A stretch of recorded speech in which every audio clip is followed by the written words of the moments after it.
Start. महोदय, शायद विकास की समस्या का यह एक सटीक उदाहरण है, एक ऐसे विकास का जो अब तक हुए विकास को तथा उस विरासत को भी सुरक्षित रखे जिस पर उसकी नींव रखी गई। आज के सरल विकल्प कल हमारे लिए पश्चाताप का कारण बन सकते हैं। इसलिए एक और महत्वपूर्ण क्षेत्र जिसमें भारत व अमेरिका हमारे लोग सहयोग कर सकते हैं, ऐसी प्रौद्योगिकियों का पता लगाना है जिनसे दायित्वपूर्ण ढंग से विकास किया जा सके। माननीय उपराष्ट्रपति जी, 2 वर्ष पहले आपने एक पुस्तक लिखी थी जिसे एक समालोचक ने एक राजनीतिज्ञ का विलक्षण योगदान माना था, क्योंकि वह पुस्तक आपने स्वयं लिखी थी। उसे पढ़ते समय मेरे अंदर न केवल आपकी लेखन शैली के बल्कि आपकी विषय वस्तु के कारण भी रुचि पैदा हुई। उसमें मैंने महात्मा गांधी के बारे में एक ऐसा दृष्टांत पढ़ा जिससे मैं पहले परिचित नहीं था। आज उसे दोहराने की आवश्यकता है और मुझे आशा है कि आप मुझे इसकी अनुमति देंगे। आपने लिखा है कि गांधी जी के पास एक महिला पहुंची जो इस बात से परेशान थी कि उसका पुत्र बहुत अधिक शक्कर खाता है। उस महिला ने गांधी जी से अनुरोध किया कि आप मेरे पुत्र को शक्कर की हानियों के बारे में समझाएं।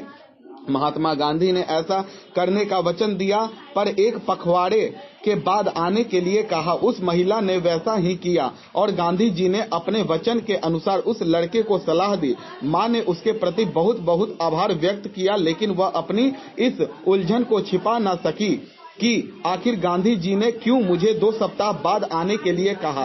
गांधी जी ने बड़ी ईमानदारी से उत्तर दिया, मुझे स्वयं शक्कर खाना छोड़ने के लिए 2 सप्ताह की आवश्यकता थी। हम अब एक ऐसी शताब्दी के समापन वर्षों में हैं जिसने युद्ध की विनाश लीला देखी है, जो मानव की वैज्ञानिक, बौद्धिक और रचनात्मक सफलताओं से गौरवान्वित हुई है, जो कमी और निर्धनता से ग्रस्त रही है, फिर भी जो हमारी सामूहिक क्षमता के बल पर ऐसे समाधान ढूंढने में सफल रही है जो अब तक हमें नहीं मिले थे। हम उन समाधानों को मानते हैं, परंतु किसी और को उन्हें अपनाने के लिए कहने से पहले हमें गांधी जी की तरह उन पर पालन करने के लिए कम से कम 2 या 3 सप्ताह का समय लेना पड़ेगा। उपाध्यक्ष महोदय, हम समझते हैं कि कदम कदम करके बढ़ना अच्छा है और यह भी अनुभव करते हैं कि पूर्ण रूप से आदर्श संधि संभव नहीं है।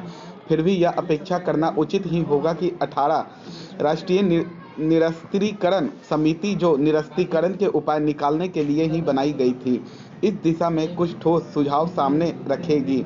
भले ही वे मामूली हों, संधि के प्रस्तावित मसौदे से निरस्त्रीकरण को प्रोत्साहन नहीं मिलता और जब तक बड़े बड़े राष्ट्र नए नए परमाणु अस्त्र निकालते रहेंगे और इस पर कोई कार्रवाई नहीं होगी, तब तक विश्व की सुरक्षा की भावना आगे नहीं बढ़ सकेगी।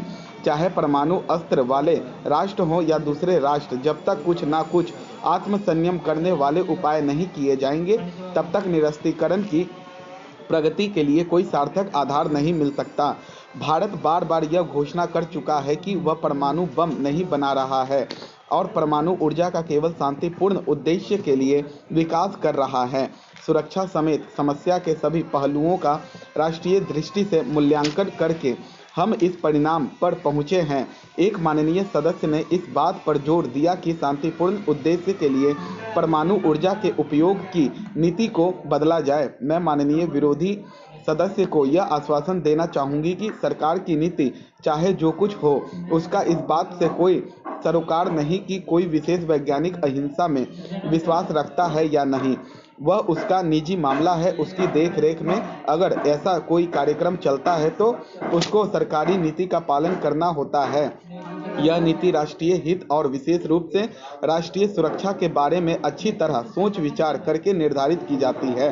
मैं सदन को यह आश्वासन देना चाहूंगी कि सरकार इस नीति और सुरक्षा के से संबंध रखने वाली सभी नीतियों को बहुत अधिक महत्वपूर्ण समझती है और निरंतर इनकी समीक्षा होती रहती है। किंतु हम अनुभव करते हैं कि गत 20 वर्ष की घटनाओं ने स्पष्ट रूप से यह बात सिद्ध कर दी है कि जब जब परमाणु हथियार रखने वाले और न रखने वालों राष्ट्रों में घोर सशस्त्र संघर्ष हुआ है, तो उस स्थिति में परमाणु हथियारों के रहने से उन्हें किसी तरह का सैनिक लाभ नहीं मिला है। हम समझते हैं कि विकल्प केवल परमाणु बम बनाने का ही नहीं है।